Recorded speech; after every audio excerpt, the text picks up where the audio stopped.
চলো আজ আর একটা ছোট গল্প বলা যাক।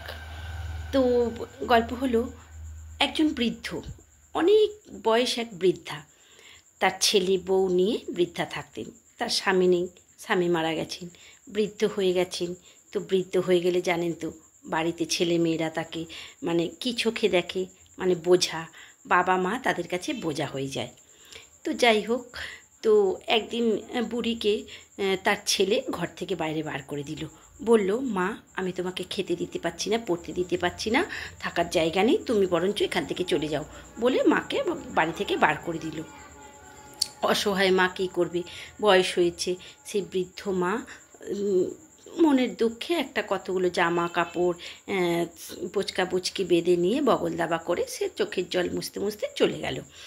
তো ছেলে, তাতে তো মায়া দুঃখ কিছু নেই, কী করবে। তো মা চলে গেল।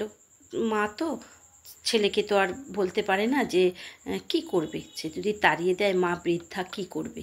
তো মা মনের আনন্দে চলে গেল। চলে গিয়ে মায়ের মতন রয়েছে।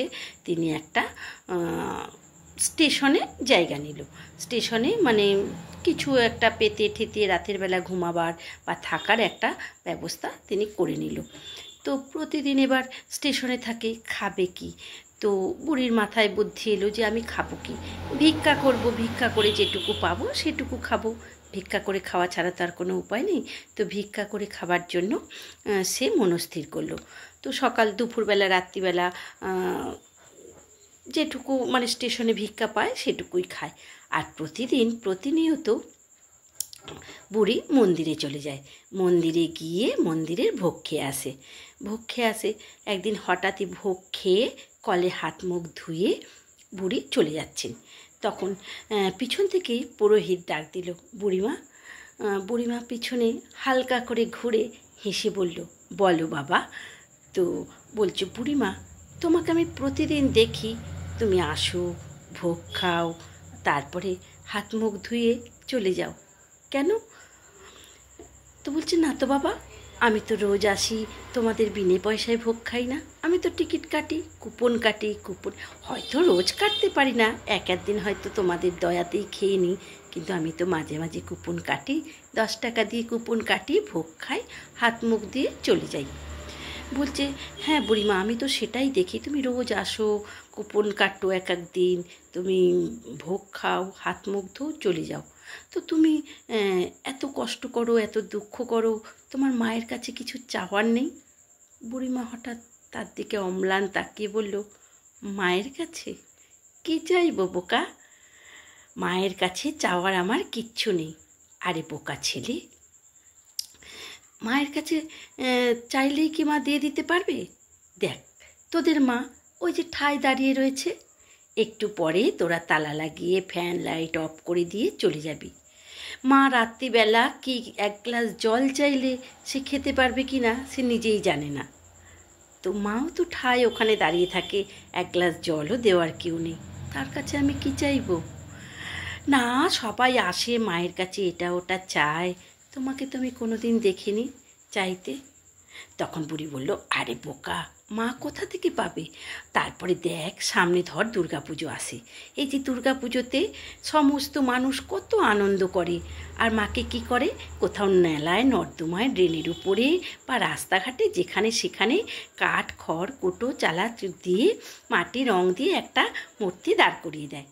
সেখানে কি করে, সবাই মিলে নৃত্য করে, কান ধাঁধানো গান চালিয়ে দিয়ে গান জ্বালাপালা করে দেয়, ভালো মন্দ তারা খায়। মা তো ঠায় দাঁড়িয়ে থাকে, রং চং সুন্দর শাড়ি পরে মা শুধু ফ্যাল ফ্যাল করে তাকিয়ে থাকে। তারপরে তারা মদ খেয়ে নৃত্য করে শরীর এলিয়ে শুয়ে পড়ে। তারপরে কি করে, 3-4 দিন পরে যখন মায়ের মন ভরে যায়, তখন মাকে টান মেরে গঙ্গার জলে ফেলে দেয়। তাহলে মা কী করে? কিছু করে কি? তো সেই মায়ের কাছে সে যে মা তো কিছু বলার নেই, ছেলেরা আনন্দ করছে, ফুর্তি করছে, মা দেখছে, এটাই তো মায়ের কাজ। তো আমি মায়ের কাছে কী চাইবো, আর সে আমাকে কি দেবে? তার তো নিজেরই বাসস্থান নেই, নিজেরই কোনো ঠিকানা নেই, নিজেই কী করবে বুঝতে পারে না, তো মায়ের কাছে আমি কি চাইবো?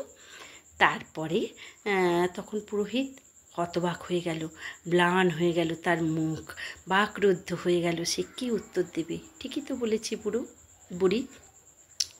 তো সে চুপ করে দাঁড়িয়ে রয়েছে। বুড়ি তার বোঁচকা বগলে নিয়ে আস্তে আস্তে হাঁটতে শুরু করেছে।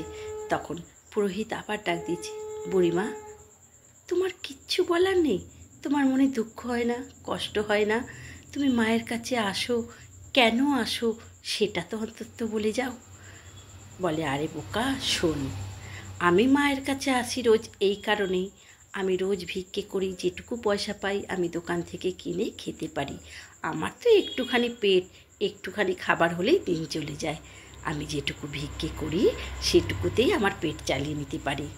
আমি মায়ের কাছে আসি এই কারণে যে, মা, তুমি তো সবই দেখো, তোমার তো বলার কিছু নেই। তোমার কাছে আমি কোনো কিছু চাইতে আসি না, কোনো কিছু বলতে আসি না, কোনো নালিশ করতে আসি না। তোমার কাছে আসি শুধু একটাই প্রার্থনা করতে, যে আমার ছেলেটা যেন ভালো থাকে, খুশি থাকে, আনন্দে থাকে, ওর যেন কোনো অমঙ্গল না হয়। আমি মায়ের কাছে শুধু এইটুখানি প্রার্থনা করতে আসি। আর মা, তুমি আমার সন্তানকে ভালো রেখো, আমার পেট আমি ঠিক চালিয়ে নিতে পারবো। এই বলে বুড়ি তার বোঁচকাটা বগলে নিয়ে চলে গেল। তখন পুরোহিত অবাক দৃষ্টিতে তাকিয়ে রইল। বুড়ি পিছন ঘুরে ম্লান হাসি হেসে বলল, শোন, আমরা যে মা, মায়েদের কোনো দিন কোনো ইচ্ছে চাহিদা কোনো কিছু থাকতে নেই। কারণ মা, যে মা সন্তান পেটে ধরে সে মা কখনো সন্তানের অমঙ্গল চায় না। তাই মায়ের কাছে আসে আমি ছেলের মঙ্গল কামনা করতে। বলি বুড়ি ম্লান হাসি হেসে নিজের মনের আনন্দে চলে গেল। না আছে কোনো চলার ধরন, না আছে কোনো বলার ভাষা, না আছে কোনো তার ক্ষোভ, না কোনো রাগ। সে দিব্যি আনন্দে গিয়ে তার জায়গা স্টেশনে গিয়ে শুয়ে পড়ল। তাহলে বলুন, সন্তান আর মায়ের মধ্যে এটাই তো মা, তাই না?